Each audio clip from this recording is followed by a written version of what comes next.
नमस्कार, एक बार फिर से आप सभी का स्वागत है। इस वीडियो के माध्यम से मैं सुप्रीम कोर्ट का आया हाल ही का एक जजमेंट आप लोगों के साथ शेयर करने वाली हूँ, जो परमानेंट एलिमनी पर एक बहुत ही लैंडमार्क जजमेंट है। इसमें सुप्रीम कोर्ट ने 8 ऐसे निर्देश दिए हैं जिसके आधार पर सभी केसों में परमानेंट एलिमनी तय की जाएगी। इस मामले में फैसला सुनाते हुए कोर्ट ने ये साफ शब्दों में कहा कि अगर कोई कि कोर्ट द्वारा आदेशित जो मेंटेनेंस और एलिमनी का अमाउंट है वो पति के लिए पनिशमेंट नहीं होनी चाहिए और पत्नी को एक गरिमापूर्ण जीवन जीने के लिए मदद करने के लिए होना चाहिए। इस बात को ध्यान में रखते हुए जो एलिमनी मेंटेनेंस का आदेश है वो कोर्ट द्वारा किया जाना चाहिए। ये जजमेंट जो है वो परमानेंट एलिमनी एक मुश्त जो पत्नी को गुजर बसर के लिए पेमेंट आदेशित होता है कोर्ट द्वारा, उस पर आधारित है,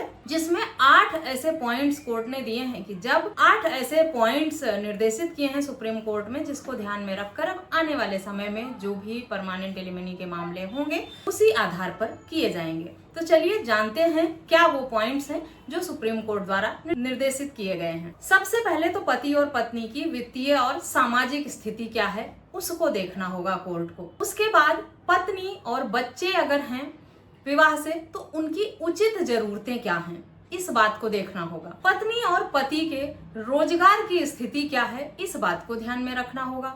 चौथा, आवेदन जो दिया गया है यानी जो आवेदक है उसके आय और संपत्ति की स्थिति क्या है, यानी पत्नी कमाती है या नहीं और उसके नाम पर कोई संपत्ति है या नहीं है। पति के घर में जब रह रही थी पत्नी तो कैसा जीवन यापन कर रही थी। छठवां, पत्नी के द्वारा पारिवारिक जिम्मेदारियों को निभाने के लिए क्या त्याग किए गए हैं, यानी पत्नी हाईली क्वालिफाइड है अगर या पहले से नौकरी कर रही थी, विवाह के बाद उसने बच्चों की देखभाल के लिए, सास ससुर की देखभाल के लिए, घर की जिम्मेदारियों के चलते अगर उसने अपना कैरियर, अपना फ्यूचर, अपनी नौकरी छोड़ी है तो इस बात को भी ध्यान में रखना होगा। सातवां है, ना कमाने वाली पत्नी ने अब तक मुकदमे में क्या खर्च किया है उस बात को भी ध्यान में रखना होगा। और आठवां और आखिरी है, पति के जो आय है और उसके जो खर्चे हैं, उसकी जो पारिवारिक जिम्मेदारियां हैं, उसके जो लेन देन है, यानी कोई लोन तो नहीं है पति पर, माता पिता की जिम्मेदारी है, छोटे भाई बहनों की जिम्मेदारियां हैं, या परिवार में किसी के साथ कोई मेडिकल इशू है और उसमें पति की जो कमाई है उसका ज्यादा पैसा अगर खर्च हो जाता है तो इन सब बातों को भी ध्यान में रखना होगा। उसके बाद ही परमानेंट एलिमनी जो है वो तय की जानी चाहिए, ताकि पति अपनी जिम्मेदारियों को निभाते हुए पत्नी को भी खर्चा दे सके।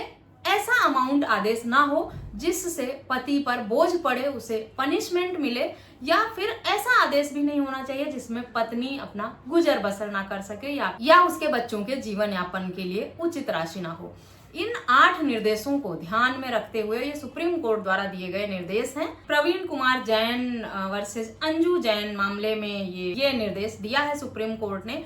इस मामले में 5 करोड़ रुपए एक मुश्त एलिमनी के रूप में आदेशित किया गया था पत्नी को। संबंधित मामले में पति 10 से 12 लाख प्रति माह रुपए कमाता था, फॉरेन बैंक में कार्यरत था पति, और पत्नी बेरोजगार थी, वो कोई काम नहीं कर रही थी वर्तमान में। दोनों पक्षकारों की जो आय और व्यय है, खर्चा है जो और कमाई है, जो उनकी योग्यता है, उस सब को ध्यान में रखते हुए ही इस मामले में एक मोटे अमाउंट का आदेश दिया गया था सुप्रीम कोर्ट द्वारा, क्योंकि इस मामले में पति सक्षम था, अच्छी कमाई थी पति की। इस बात को ध्यान में रखते हुए कोर्ट ने इस तरह का निर्देश दिया। इस जजमेंट को पढ़कर समझकर ये अंदाजा लगाया जा सकता है, और जो निचली अदालतें हैं उनको ये निर्देशित भी किया गया है कि पति और पत्नी दोनों की योग्यता, संपत्ति, खर्चे और पारिवारिक स्थिति, इन सबको ध्यान में रखते हुए ही अब आदेशित किया जाए जो एलिमनी का अमाउंट है। सभी केस के फैक्ट जो हैं वो अलग अलग होते हैं और हालात अलग होते हैं, परिस्थितियां अलग होती हैं, सबकी कमाई का, खर्चे का और जो शैक्षणिक योग्यता है पति पत्नी की वो अलग अलग होती हैं। इसीलिए सभी मामलों में इसी तरह का अमाउंट आदेशित हो, एक बड़ा अमाउंट पत्नी को दिया जाए। केस में दोनों पक्षों को देखकर जो स्थिति होगी उसी हिसाब से कोर्ट द्वारा मेंटेनेंस और एलिमनी का आदेश दिया जाता है। आशा करती हूँ ये जजमेंट आपके लिए यूजफुल होगा। जजमेंट की डिटेल आपको वीडियो के डिस्क्रिप्शन बॉक्स से मिल जाएगी। अगर नहीं मिलती है तो आप मुझसे कमेंट करके भी मांग सकते हैं जजमेंट का PDF या जजमेंट की डिटेल। वीडियो अच्छी लगी है तो मेरे चैनल को सब्सक्राइब करना बिल्कुल भी ना भूलें और इस वीडियो को और अधिक लोगों के साथ शेयर भी करें, ताकि इस तरह की और भी इंफॉर्मेटिव वीडियोस मैं आप लोगों के लिए और भी लेकर आती रहूं। इस वीडियो में बस इतना ही, मिलते हैं नेक्स्ट वीडियो में। तब तक के लिए थैंक यू एंड बाय।